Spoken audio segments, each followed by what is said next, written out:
માંગરોળ વિશ્વ હિન્દુ પરિષદ દ્વારા વિવિધ ધાર્મિક સ્થળોના મહંતશ્રીઓને ફુલહાર સાલ ઉડાડી ગુરુ વંદના કરી ગુરુ પૂર્ણિમાની ઉજવણી કરાઈ।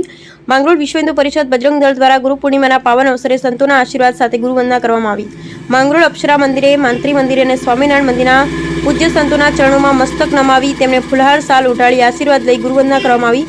અજ્ઞાન રૂપી અંધકારમાંથી પ્રકાશ તરફ લઈ જાય એવા પરમ પૂજ્ય સંતો મહંતો ગુરુઓના પૂજન અર્ચન કરવાના પવિત્ર પર્વ ગુરુ પૂર્ણિમા નિમિત્તે સંતો દ્વારા તમામ કાર્યકર્તાઓના પૌરાણિક પરંપરાઓને જાળવી રાખવા તેમજ વધુમાં વધુ ધર્મ જાગરણના કાર્ય કરવા આશીર્વચન આપવામાં આવ્યા। આ અવસરે વિશ્વ હિન્દુ પરિષદના વિભાગીય આગેવાન વિનુભાઈ મેસવાણીયા, વિશ્વ હિન્દુ પરિષદ પ્રમુખ Prakashbhai Lalwani, Pankajbhai Rajpara, Giants group director Gunvant બાપુ, સુખાનંદી, સચિન પાલા, કમલેશજી ગોહિલ સહિત વિહિપ બજરંગ દળના આગેવાનો કાર્યકરો જોડાયા। Bureau report Vinubhai Meswaniya, Mangrol. ગુરુ પૂર્ણિમા નિમિત્તે વિશ્વ હિન્દુ પરિષદ બજરંગ દળ દ્વારા આપણે ગુરુ વંદના કાર્યક્રમ કરવામાં આવેલ। તેમાં તમામ મંદિરે જઈ ને ગુરુશ્રીને મળી ને સાલ ઓઢાડી સન્માન કરી અને ગુરુ વંદનાનો કાર્યક્રમ કરવામાં આવેલ હતો। તેમાં સાથે અમારી સાથે બધા વિશ્વ હિન્દુ પરિષદના કાર્યકરો તેમજ સાયન્સ ગ્રુપના સુખાનંદી બાપુ, પંકજભાઈ, પાલાભાઈ અમારી સાથે જોડાણા હતા। જય શ્રી રામ।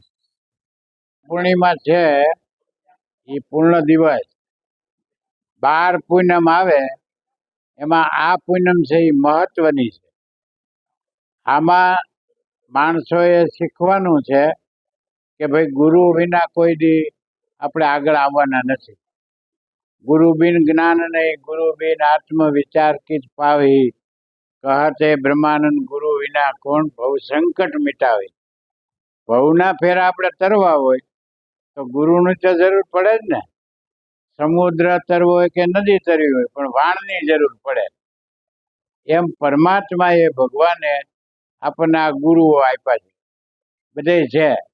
સ્વામિનારાયણ સંપ્રદાયમાં છે, રામચંદ્રજી ભગવાનના એના ગુરુઓ છે, વ્યવસ્થિત છે જ ને બધાય। વૈષ્ણવોમાં છે, પણ પહેલા ગુરુ કોણ? મા બાપ।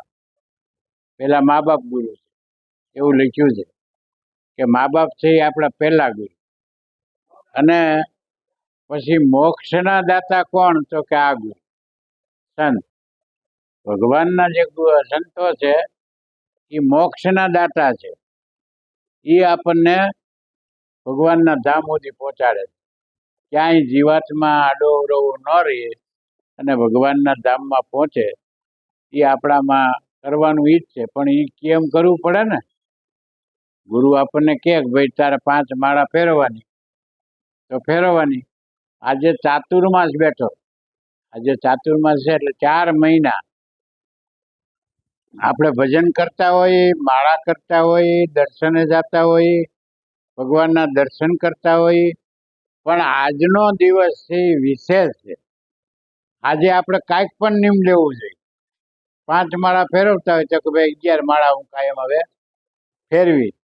એ ક્યાં સુધી હોય? તમને ખબર છે ક્યાં સુધી હોય? આ કારતક સુધી, એકાદશી સુધી, એ જ્યારે પૂરી થાય, ભગવાનના લગ્ન થાય ને એટલે કાર્ય પૂરું થાય। તુલસી વિવાહ આવે એટલે ત્યાં સુધી આપણે નિયમ રાખવો પડે તો ભગવાન આપણી ઉપર રાજી થાય। અને આજે આ મંડળ, આજે વિશ્વ હિન્દુ પરિષદ મંડળ છે, ખૂબ મહેનત કરે છે, ખૂબ ભગવાન માટે તમે કાર્ય કરો છો અને આવું આવું કરતા રહીએ એવું ભગવાન પાસે અમે પ્રાર્થના કરી। ઘનશ્યામ મહારાજ, સ્વામિનારાયણ ભગવાન બેઠા છે, ઘનશ્યામ મહારાજ એના ચરણમાં પ્રાર્થના કરી કે આ માંગરોળની અંદર વિશ્વ પરિષદ કાયમને માટે આગળ આવે, ખૂબ આગળ કામ કરીએ અને ખૂબ તમારું સંગઠન વધે એવું ભગવાન પાસે આપણે પ્રાર્થના કરી। બોલો સ્વામિનારાયણ ભગવાનની જય।